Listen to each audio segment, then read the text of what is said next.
Less than 2 weeks after Robert Jenrick joined Reform, Nigel Farage's party has welcomed another Tory defector. Thank you, Nigel, for that wonderful introduction. I feel like I've come home. Thank you. And I gotta say, what an honour it is to be with all of you. Gallant, noble, brave servicemen and women. You've put your country first. You've sacrificed. You've given us everything. And from the bottom of my heart, I want to say thank you. Thank you for everything you've done for the United Kingdom. Now, you didn't do that for applause. You didn't serve your country for reward. You did it because you believe passionately in the greatness of our country. You believe fiercely in its valour. You're not apologising for our history. You're proud of the vast contribution that Britain has made to civilization for centuries. And you have put your lives on the line in phenomenal acts of bravery, time and time again, ultimately because of love. Love of our dear country. And it's because of that same love that I am standing here today. Ash, is watching Suella Braverman join Reform making you feel all gooey inside? You know, it really does make me feel a sense of warmth, because while Reform have, of course, made their pitch as being hardliners against asylum seekers, they certainly let enough former Tory ministers take refuge within their ranks. Did you get it?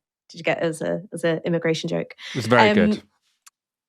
I mean, I wrote that down earlier today and I was like, Michael's going to fucking love this. For the cortado, Ash. There is actually a serious point to be made here. And the serious point is this, which is that currently reforms seem to be taking any and every defector that comes their way, Robert Jenrick, Suella Braverman. And maybe part of the calculation is that it bolsters their seriousness and their readiness for government, because there are going to be all sorts of people saying, well, you've never run a government department before. They can go, oh, well, we've got all of these like highly qualified individuals, blah, blah, blah, blah, blah. The problem is, and again, this is sort of thinking about when might the next general election be, right? It can be any time up till July 2029, is that by the time you get there, will Reform still be able to preserve its antagonistic political identity towards the status quo? So one, you're going to have had, many more Reform-run councils backtracking on their top line pledges. So pretty much every council that Reform runs has put up their council tax by the maximum amount, despite campaigning nationally against tax rises, including council tax. In terms of the defectors who are swelling their ranks, we're not just talking about Tory MPs who quite clearly have been on the right of their party and on the fringes of their party for a long time. Now you're talking about someone like Suella Braverman, who was directly responsible for administering the immigration regime.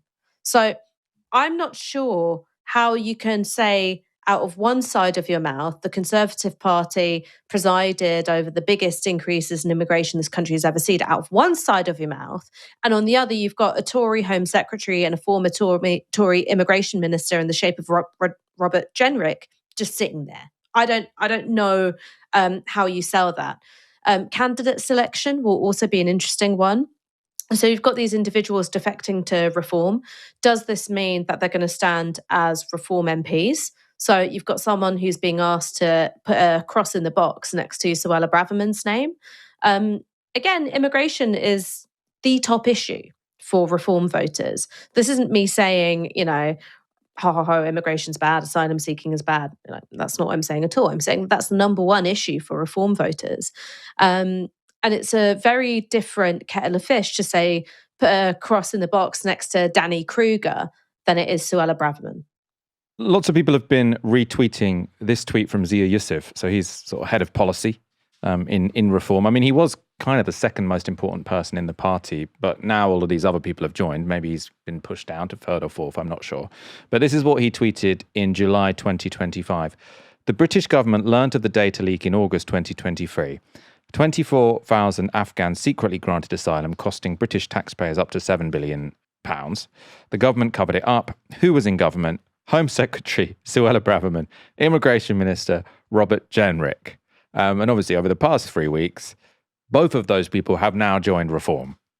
So does this blunt the ability of Nigel Farage to say that, the Tories wrecked the country over the past 14 years? When I suppose both Suella Braverman and Robert Jenrick can say they both resigned from government. Both of them resigned saying that, Rishi Sunak wasn't allowing them to be as tough as they might otherwise have wanted to be. So I suppose they have an answer there. And in a way, essentially, do people really care? I mean, when people vote for Reform, they're basically going to be voting for Nigel Farage, and then there will be some Tories who were fans of Robert Jenrick and Suella Braverman. Suella Braverman, by the way, actually, I think was one of the most popular Tory politicians with Tory members. So, it's all well and good saying this makes Reform look like the Tories. I can't really see it doing much damage to them, but maybe I'm underrating this. Well, again, 3 years is a long time, right? And I think that one of the things that could happen with distance is that it blunts the contrast of their political identity towards establishment parties. The other thing is that you're getting further away from Tory governments, deeper and deeper into a highly unpopular Labour government, and no one's really going to care who Nigel Farage has standing behind him on the podium. All they care about is it not being Keir Starmer and Rachel Reeves. That's another way of looking at it. There's another thing, which is there is a certain amount of shamelessness to Nigel Farage. He'll happily say things, one day and then say the complete opposite the next day. And one of the things that he's been able to do with these sort of, signings, as it were, of, former Tory, strikers and technical midfielders, is that he's made them do what he calls a sackcloth and ashes routine. So there has to be a degree of penitence of, now I have seen the light, now this is really my politics, and a forswearing of their former party in order to be let into the club. And maybe Nigel thinks that's enough. And there's now a sort of movement among Tory centrists, so David Gauke, Ruth Davidson, sort of the people who were quite big in the Cameron era, Andy Street, who was Birmingham mayor, who their argument is basically now all of these right-wingers, sort of anti-migrant, sort of populist right people are moving over to Reform. The Tories can now become this sensible centre-right party again, who are reasonably socially liberal and fiscally conservative. I mean, do you see that as something that could happen? And, should the Tories do that now? Do they need us? Is that where the gap of the market is to be the sort of centrist party for people who just want neoliberalism back? Or do they have to compete with Reform for that space on the anti-migrant right? Or should the Tories just merge with Reform if they really want to, be relevant in the next general election? It's so difficult to guess what's going to happen at the next general election because it is now like a 5-party system. And I suppose I don't know if you have any predictions or how we should read that in terms of what could happen over the next few years. Don't put me on the spot and say, will you make predictions? It's like, hey, Ash, do you want to be a hostage to fortune? No, I do not want to be a hostage to fortune. What I will say is this, is that if you're someone like Ruth Davidson and you're like, well, finally, all of these, headbanging Brexiteers have gone and we can get back to being a proper centre-right party. That's a little bit like saying, great, now all those rats have gone, we can really have a good time on this here Titanic. I think that it doesn't get to grips with the fact that the real problem is that the entire material basis for their political and economic worldview has fallen away, and the music stopped and they're still dancing. Right? That's their real problem. And I don't think whether Suella Braverman is inside the tent pissing out or outside the tent pissing in really makes a difference to those fundamentals. In terms of reviving the centre-right in the UK, obviously once something becomes a 5-party race rather than a 2-party race, picking up seats might not mean that you form a government, but you could position yourself as something of a kingmaker if you get the electoral geography right, if you have good voter turnout, if you have a party machine with decades, centuries of experience, as the Conservative Party do. But I get the feeling that that won't be enough. I don't see anyone really clamoring for the return of David Cameron at the moment.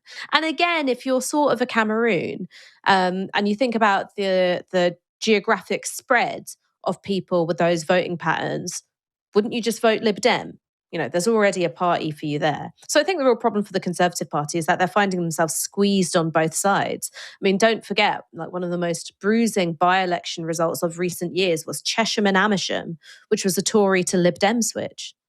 Yeah, and I suppose Reformer maybe think if they're getting all these Tory has-beens, whether or not they get votes, they might think actually the biggest risk to Reform is what happens after they win an election if they've got absolutely no idea how government works. And having, even if these people are like idiots, they at least know where different things happen. They've got some governing experience.